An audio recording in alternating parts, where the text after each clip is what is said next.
اوشتر صاحب دو سوال ہے اور میں یہ پہلے بھی ڈسکس آپ سے کر چکا ہوں، لیکن میں چاہتا ہوں دنیا میں ہم دیکھتے ہیں سر کہ کانسٹیٹیوشنل کورٹ کا کانسیپٹ موجود ہے، سپریم کورٹ بھی موجود ہے، دونوں کی الگ جوریڈکشنز ہیں، اور ہم دیکھتے ہیں کانسٹیٹیوشنل کورٹ میں جو سبجیکٹ ہے جو کوالیفائی کرتے ہیں، کیونکہ ہم ایک عام ادارے میں جب کوالیفیکیشن لیتے ہیں تو ہم ریلیٹڈ سبجیکٹ مانگتے ہیں کہ جناب آپ کا ایکسپیرینس مارکیٹنگ کے شعبے میں ہے تو کسی بڑی یونیورسٹی سے آپ نے مارکیٹنگ کا جو ہے وہ کیا ہے، کہیں بیرسٹرشپ کیا ہے تو کیا کوالیفیکیشن ہے۔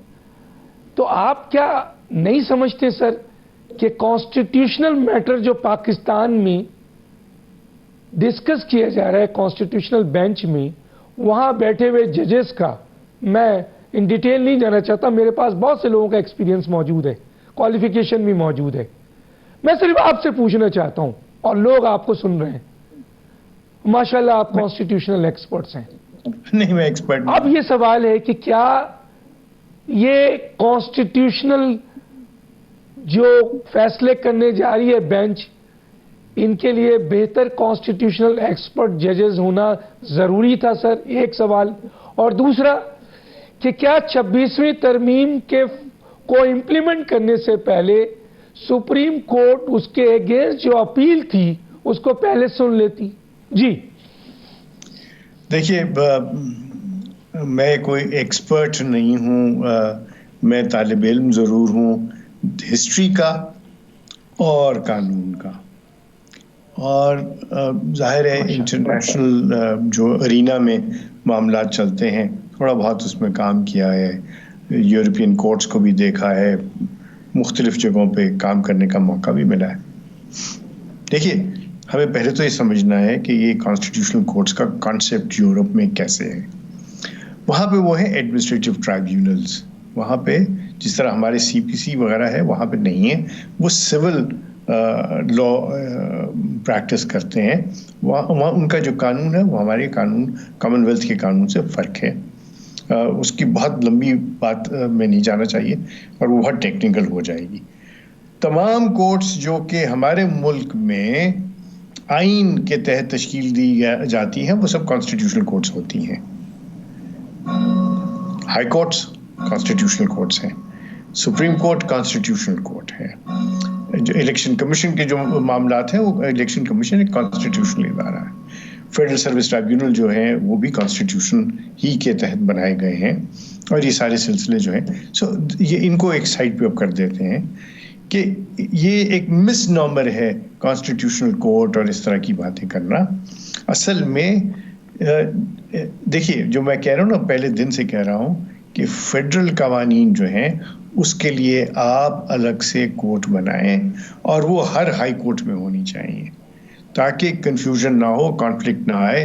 جب پروونشل ہائی کورٹس فیڈرل جو ہیں قوانین ان کو دیکھ رہی ہوتی ہیں تو بہت ساری لمیٹیشنز بھی آ جاتی ہیں اور کانفلکٹس بھی آ جاتی ہیں، اور انہوں نے دیکھا ہے ماضی قریب میں کہ ایک پرٹیکولر سیکشن کو انکم ٹیکس کے یا سیلز ٹیکس کے یا بینکنگ لا کے بلوچستان ہائی کورٹ نے کالعدم قرار دے دیا، اور لاہور ہائی کورٹ نے اس کو کہا کہ نہیں، یہ آئین کے عین مطابق ہے۔ تو کانفلکٹس آ گئے نا، اور سے بہت کنفیوژن ہوتی ہے۔ تو اسی لیے میں بہت عرصے سے یہ بات کر رہا ہوں کہ آپ فیڈرل ہائی کورٹ بنائیے، فیڈرل سپریم کورٹ بنائیے، کوئی اختیارات کا جھگڑا نہیں ہوگا، جو بھی فیڈرل قانون ہے وہ ایک عدالت میں جائے گا، اور جو بھی پروونشل قانون ہے وہ پروونشل عدالتوں میں جائیں گے، اور سو آن اینڈ سو فورتھ۔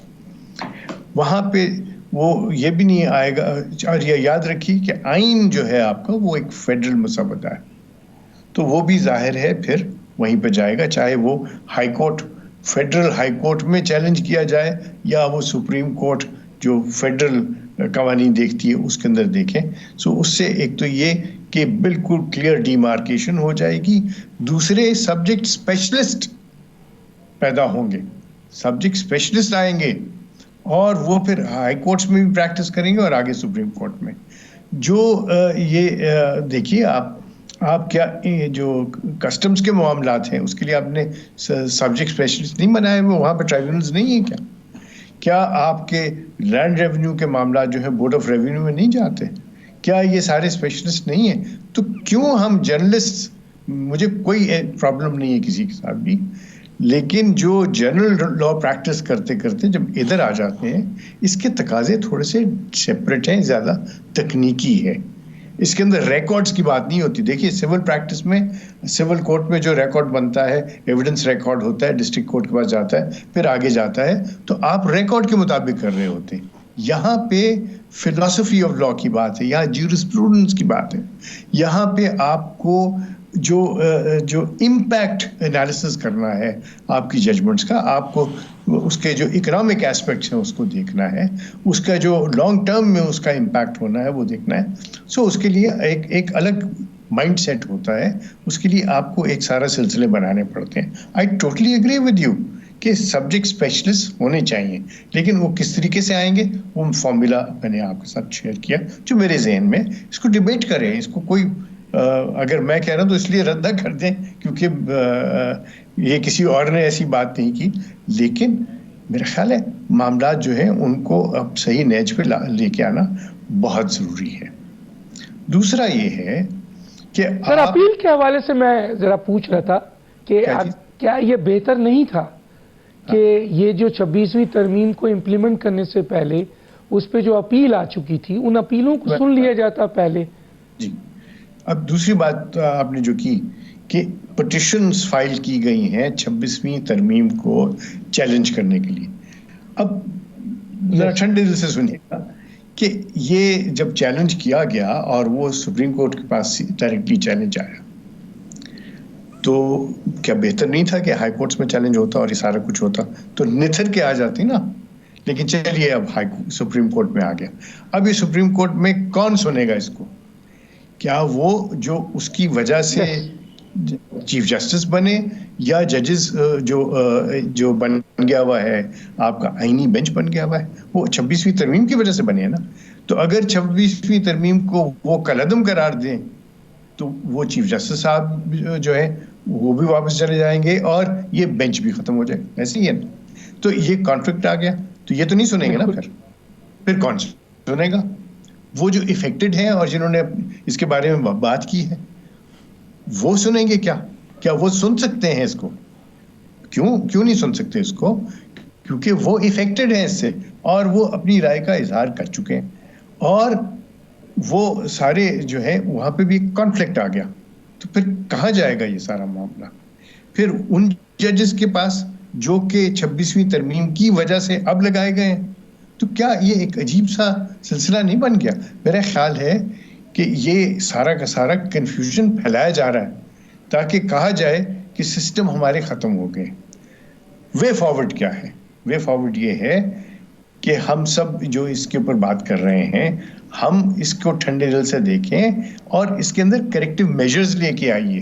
یاد رکھیں آئین میں ہی لکھا ہوا ہے کہ اس کو آپ چیلنج نہیں کر سکتے اس بنیاد کے اوپر کہ پہلے والے کورٹ نے کچھ کہہ دیا یا پہلے والی پارلیمنٹ نے کچھ کہہ دیا ہوا ہے.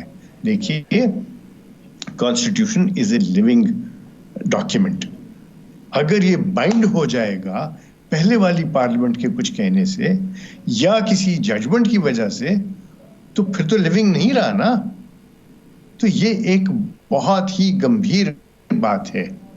تو اس لیے اس کی ججز کو تعیناتی کرنا یہ وغیرہ اس کا انتظار نہیں کرنا چاہیے تھا، نہ ہی کرنا چاہیے کی ضرورت ہے. The system as it appears today should work. اگر کوئی کریکٹیو میجرز لانی ہے تو وہ کورٹ نہیں لے کے آئے گا، پارلیمنٹ لے کے آئے گی. یہ ہے میری سوچ.